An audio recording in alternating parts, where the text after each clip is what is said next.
அன்பார்ந்த மாணவர்களே, நாம் இன்னைக்கு பார்க்க போற வினா 2011ஆம் ஆண்டு 2011ஆம் ஆண்டு வந்த 12வது MCQ. ஆகவே இந்த யூடியூப் சேனலாக இருக்கட்டும் அல்லது ஃபேஸ்புக் பேஜாக இருக்கட்டும், இது பிசிக்ஸ் மாணவர்களுக்காக, A-level படிக்கிற பிசிக்ஸ் மாணவர்களுக்காக பிரத்யேகமாக உருவாக்கப்பட்டது. என்னுடைய வீடியோக்கள் முந்தி பல வெவ்வேறு யூடியூப் சேனலில் போட்டிருக்கோம். ஆனால் இது ஒரு புதுசாக கிரியேட் பண்ண யூடியூப் சேனல், அதே மாதிரி ஃபேஸ்புக் பேஜும் புதுசு தான். ஆகவே தேவையான மாணவர்கள் இதை நீங்கள் சப்ஸ்கிரைப் அல்லது ஃபாலோ பண்ணிக்கொள்ளுங்க. உங்களுக்கு இதில் தொடர்ச்சியாக பிள்ளைகள் நம்ம ஒவ்வொரு வினாவாக தெளிவாக பார்த்து போகிறோம்.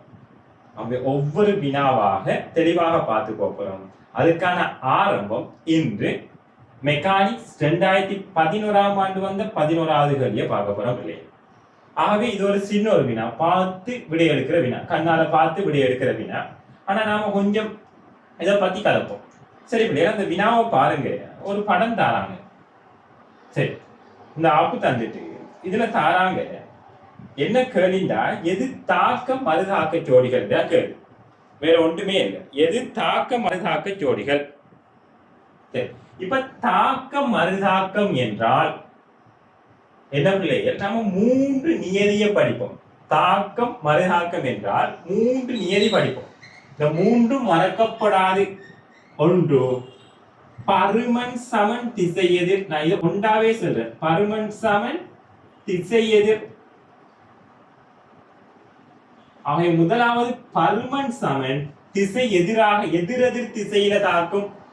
அவை பருமன் சமனாக இருந்து எதிரெதிர் திசையில இவ்வாறு தாக்கினால் இரண்டாவது ஒரு உடலில் தாக்கும். ஒரே உடலில் தாக்காது, வெவ்வேறு உடலில் தாக்கும். அதாவது இது ஒரு உடல், இது ஒரு உடல். ஒவ்வொரு அதாவது என்னன்னு சொல்ற, ஒவ்வொரு ஒப்ஜெக்ட், ஒவ்வொரு இது ஆப்பு அங்கால ஒரு பொருள், அவை வெவ்வேறு உடல்கள். அவை 2 உடல்கள். இங்க பாத்தீங்கன்னா இது ஒரு உடல், இது ஒரு உடல். அதே மாதிரி கீழுக்கு நீளம் வேறொரு உடல். அவை வெவ்வேறு உடல்களில் தாக்கும். வெவ்வேறு உடல். இது 2வது நியதி. அவை முதலாவது நியதி பிள்ளைகள் உங்களுக்கு தெரியும், பருமன் சமன் திசை எதிர். இரண்டாவது வெவ்வேறு உடல். அதே போல இப்ப பருமன் சமன் திசை எதிர்ண்டா உங்களுக்கு இப்படியும் வரலாம் தானே. ஆகவே தாக்கக்கோடு ஒரே தாக்கக்கோடு இந்த 3 நிபந்தனையும் பூர்த்தி செய்தால் ஒரே தாக்கக்கோடு, பருமன் சமன் திசை எதிர், வெவ்வேறு உடலாக இருந்தால் இத நாம தாக்க மறுதாக்க ஜோடி என்று சொல்லலாம். அதே போல நீங்க எப்படி சொல்லுங்க, இன்னொரு செல்லப்படாத விரிக்கு பிள்ளைகள், இந்த விசைகள், அதாவது இந்த தாக்க மறுதாக்க ஜோடி ஒரே வகையாக இருக்கு. அப்படின்னா என்ன, ஒரே வகையாக இருக்கும்னு சொல்லுவாங்க. ஒரே வகைனா என்ன, விசை என்றால் அதாவது இழுவை. உதாரணமா ஒரு கயிறை இழுக்க, அப்ப அந்த கயிறை இழுக்கக்குள்ள என்ன கையில தாக்குற விசையும் அந்த இழுவை, அதாவது அந்த கயிறுல தாக்குற விசையும் எதிரெதிராக தாக்கும். உங்களுக்கு தெரியும் எப்படி குடிக்கிறேன், இல்லாட்டி ஃபியூச்சர்ல படிப்போம். ஆகவே அது 2 இழுவை. ஆகவே தாக்கம் மறுதாக்கம் இழுவைகள் ஒரே வகை. மேக்னெட்டிக் ஃபீல்ட்ல நாம பிறகு படிப்போம். மேக்னெட்டிக் ஃபீல்ட்ல படிக்கக்குள்ள அதே ஒரு மேக்னெட்டிக் ஃபீல்ட், காந்த விசைகளாக இருக்கும், ஒரே வகை. அதே மாதிரி எந்தெந்த தாக்குதோ நீங்க காந்த விசையும் இழுவையும் தாக்க மறுதாக்கம் செல்லாது, ஒரே வகையாக இருக்கும். அதுவும் ஒரு செல்லப்படாத விதியாக வைத்துக் கொள்ளுங்க பிள்ளை.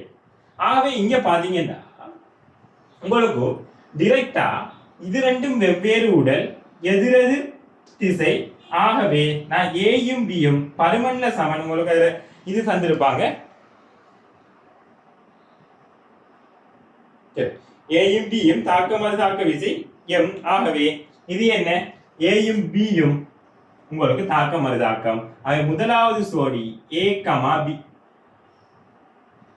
இரண்டாவது சோடி இங்க பார்த்தாலே விளங்கும், இந்த ஈயும் சியும் தாக்க மறுதாக்க ஜோடி. ஆகவே ஈயும் சியும் ஒரே போக்கு, எதிரெதிர், பருமன் சமன். இதை குறிக்கிறது தெரியும் தானே. இதுக்கு இதால இங்க வைக்கிறதால இது பூமியை கீழுக்கு தள்ளும். அதனால இதுல மறுதாக்கம் ஏற்படும், இது மேலுக்கு தள்ளும். அதாவது இந்த ஆப்ப மேலுக்கு தள்ளும். அதே போல இந்த பொட்டியை நான் இதுல வெச்சதால இந்த ஆப்ப கீழுக்கு தள்ளும், அந்த ஆப்பு அந்த பொட்டியை மேலுக்கு தள்ளும். ஆகவே இவ்வாறு நடக்கிறது. தாக்கம் மறுதாக்கம் மற்ற எல்லாத்தையும் பூர்த்தி செய்யும். ஆகவே ஈயும் சியும். ஆகவே 4வது விட தான் இருக்கு. மிச்சத்தை பார்ப்போம். GF இது ரெண்டு பிள்ளைகள் என சமநிலை.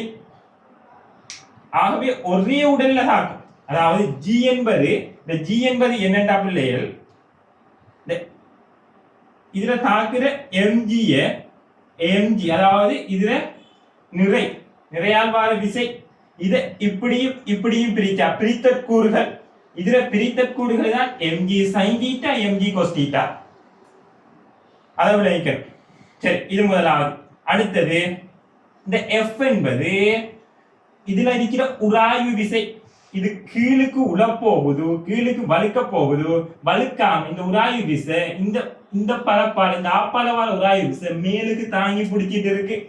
ஆக மேலுக்கு தாங்கி பிடிச்சிட்டு இருக்குன்னா இது இந்த பொட்டியை தாங்கி பிடிச்சிருக்கு. பொட்டியை இழுக்குதா, பொட்டியில தாக்குறது. அது பொட்டியில F தாக்கும். அதுக்கு சமநிலை என்ன mg sin θ. ஆக இது ரெண்டும் ஒரே உடல்ல தாக்குற சம விசைகள். இது நிறையில இங்கால பிரித்த கூறு. அதே மாதிரி இது இந்த ஆப்புட நிறை இதெல்லாம் வராது. ஆகவே விட 4வது. ஆகவே பிள்ளைகள் இந்த சேனல் பார்க்கிறவங்க, இந்த வீடியோ பார்க்கிறவங்க, இந்த ஃபேஸ்புக் பேஜா இருக்கட்டும் அல்லது யூடியூப் சேனலாக இருக்கட்டும், நீங்க சப்ஸ்கிரைப் பண்ணிக்கொள்ளுங்க, ஃபாலோ பண்ணிக்கொள்ளுங்க. அதே மாதிரி ஃபியூச்சர்ல அடுத்தடுத்து நிறைய இது மாதிரி தொடர்ச்சியாக உங்களுக்கு குழப்பம் இல்லாம மெக்கானிக்ஸுக்குன்னு ஒரு ஃபோல்டராக, அடுத்து லைட்டுக்குன்னு ஒரு ஃபோல்டராக, மேக்னெட்டிக் ஃபீல்டுக்குன்னு ஒரு ஃபோல்டராக, இப்படி பிசிக்ஸ்ல இருக்கிற எல்லா எலக்ட்ரிசிட்டிக்குன்னு ஒரு ஃபோல்டராக, எல்லா பாடங்களுக்கும் ஒவ்வொரு ஃபோல்டராக மேக்சிமம் எல்லா வினாக்களையும் கெதர் பண்ணி நாம செய்வோம் பிள்ளைகள். ஆகவே நீங்க என்ன செய்துக்கொள்ளுங்க, சப்ஸ்கிரைப் பண்ணிக்கொள்ளுங்க. அதே மாதிரி உங்களுக்கு தெரிஞ்ச குரூப்புகள்ல ஷேர் பண்ணிக்கொள்ளுங்க. ஏன்னா அது புதுசா ஆரம்பிச்ச யூடியூப் சேனலாக இருக்கு.